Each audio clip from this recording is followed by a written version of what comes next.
Bom, vamos lá com a unidade 2, sessão 2. Eu sei que a imagem não está boa, o som não está bom, mas é o que temos, é o que vai ter que ser assim nas próximas aulas. E eu digo para vocês que me comprometo, tão logo retomadas as atividades normais da faculdade, a gente possa fazer um resumo geral de toda a unidade 1, da unidade 2, enfim. Nós não sabemos ainda como vai funcionar a avaliação de vocês, mas vocês já foram meus alunos no semestre passado, sabem bem do tipo de prova que eu costumo aplicar. Não vai ser nada diferente disso. E a matéria totalmente dentro daquilo que vocês estão estudando no livro didático e nas pré-aulas. Também nesses slides que eu estou repassando dentro do grupo de e-mails, aqueles grupos de e-mails do próprio AVA, onde todos têm acesso permanente. Antes da gente entrar propriamente dito na matéria da unidade 2, seção 2, eu deixo uma reflexão para vocês. Como você exprime o seu senso moral? Basicamente, nos parâmetros do que seria para vocês justiça e injustiça, o que é certo, o que é errado, o que efetivamente é bem e mal, e tantos outros que estabeleçam e se revelam nas vidas de vocês. Então, reflitam sobre isso, porque a base do que nós estamos estudando nessas unidades refere-se justamente a esses parâmetros e o senso do que efetivamente é moral, e que vocês certamente vão ocupar na vida de vocês como advogados num futuro bem próximo. Retornando à questão das nossas unidades, na 2.2 nós temos a ideia do dever. Temos que compreender melhor o homem a partir dos valores morais e princípios éticos que regulam a vida em sociedade, considerando inclusive que se trata de uma construção histórico-cultural. Ou seja, nós não formamos de uma hora para outra os nossos valores morais e os nossos princípios éticos. Eles são construídos histórica e culturalmente durante períodos. Há, obviamente, períodos que alguns valores morais e até éticos são modificados. Certo povo defendia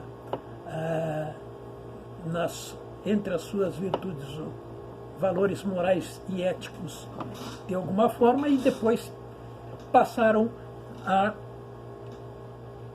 modificaram esses seus conceitos. Para os sofistas, nós podemos compor opiniões subjetivas sobre a realidade, já que eles não têm como esclarecer o que é um ser. O sofista tem uma linguagem importante que possibilita conhecer os que os outros pensam e persuadi-los com suas próprias opiniões e ideias na luta pelo convencimento. a opinião e a persuasão para os sofistas é mais importante do que o pensamento, uma vez que não existe uma verdade única, constante e fixa. E aí eu me reporto ao que a gente estava falando anteriormente sobre a questão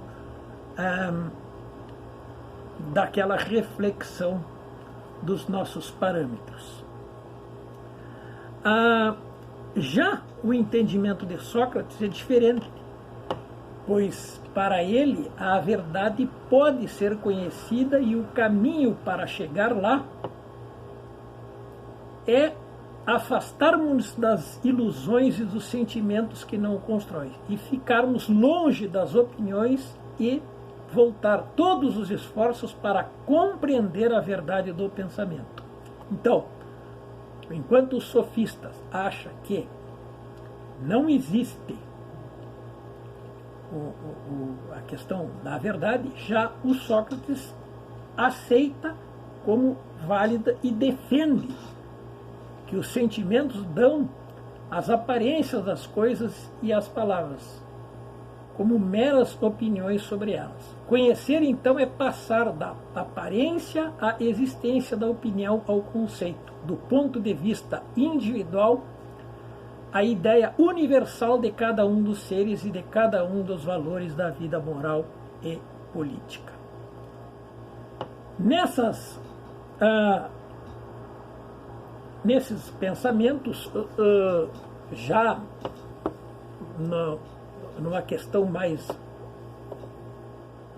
moderna, surgiram importantes estudos dos pensadores. Santo Agostinho, que dá importância à revelação, e René Descartes, que dá valor à intenção.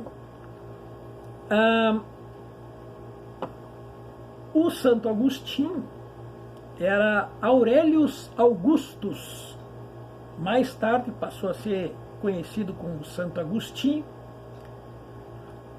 Ele nasceu numa região na África em novembro do ano de 354.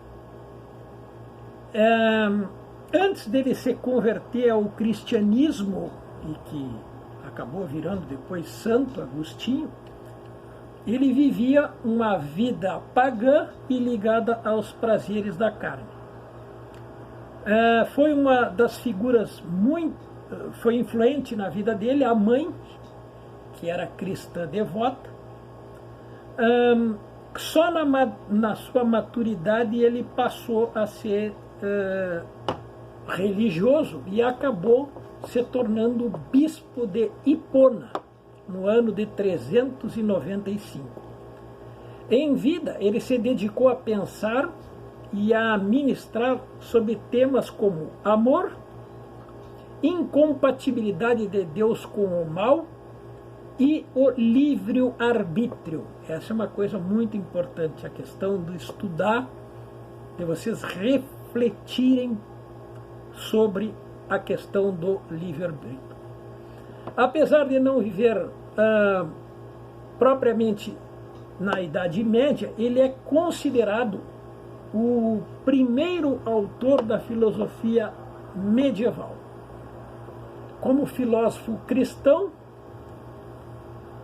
viveu 76 anos e morreu em decorrência de uma doença. Foi canonizado em 1292 e foi considerado doutor da Igreja pelo Papa Bonifácio VIII. Entre as teorias de Santo Agostinho, as ideias que influenciaram gerações de pensadores cristãos, ele tinha como a questão teológica um pensamento religioso que ganhou propriamente dito forma e preocupações filosóficas a partir dele. Na vida dele ele estudou questões: se Deus é todo bom, por que o mal existe? Além disso, fez esforço para argumentar contra heresias cristãs de sua época. Como filosofia, para Santo Agostinho, não havia uma incompatibilidade entre a fé e a razão. Na verdade, a primeira poderia ir mais além, ou seja, a fé pode ir mais além do que a razão.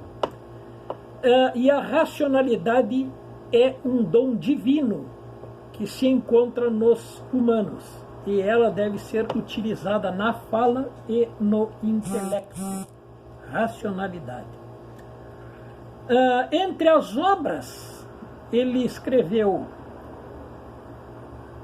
Confissões de Santo Agostinho, Cidade de Deus, Trindade, Doutrina Cristã, Manual, Exegese e Formação Cristã, e o Livro Arbítrio. Foram as principais obras do Santo Agostinho. Eu deixo para vocês um link para que vocês vejam 5 vídeos sobre todas essas obras, um resuminho de todas essas obras, assim como um resuminho sobre a vida do Santo Agostinho. O outro filósofo contemporâneo ao Agostinho, e que nós estamos estudando, é o René Descartes, que viveu entre 1596 e 1650, um filósofo e matemático francês. Foi o criador do pensamento cartesiano e do sistema filosófico que deu origem à filosofia moderna. Ele é o autor de obras como Discursos sobre o Método, um tratado filosófico e matemático publicado na França em 1637. E uma das frases mais famosas, ele tem várias, eu deixo para vocês depois nos slides algumas das frases importantes do René Descartes, mas a mais famosa dele, que é usada até hoje, é penso, logo existo. A gente até já tratou sobre isso numa das aulas iniciais desse semestre. Na filosofia, ele propôs que a filosofia nunca acredite no falso e que fosse totalmente fundamentada na verdade. A sua preocupação era a clareza. Surgiu uma nova visão na natureza que anula o significado moral e religioso da época. Acreditava que a ciência deveria ser prática e não especulativa. 4 ideias principais que teve René Descartes. Nada é verdadeiro até ser reconhecido como tal. Vejam bem, nada é verdadeiro até ser reconhecido como tal. Bem a questão filosófica mesmo.